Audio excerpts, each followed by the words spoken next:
سلیمان بن ابی مسلم نے بیان کیا، ان سے طاؤس نے، اور انہوں نے ابن عباس رضی اللہ عنہ سے سنا کہ رسول اللہ صلی اللہ علیہ وسلم جب رات میں تہجد کے لیے کھڑے ہوتے تو یہ دعا پڑھتے، جس کا ترجمہ یہ ہے: اے میرے اللہ، ہر طرح کی تعریف تیرے ہی لیے زیبا ہے۔ تو آسمان اور زمین اور ان میں رہنے والی تمام مخلوق کا سنبھالنے والا ہے، اور حمد تمام کی تمام بس تیرے ہی لیے مناسب ہے۔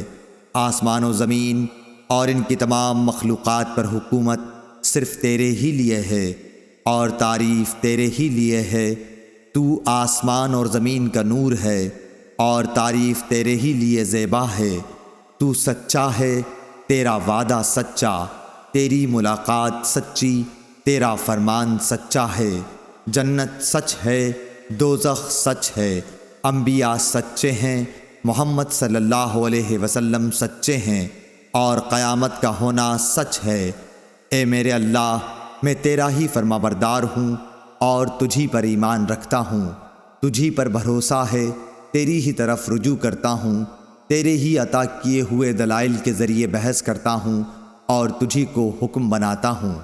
پس جو خطائیں مجھ سے پہلے ہوئیں اور جو بعد میں ہوں گی، ان سب کی مغفرت فرما، خواہ وہ ظاہر ہوئی ہوں یا پوشیدہ۔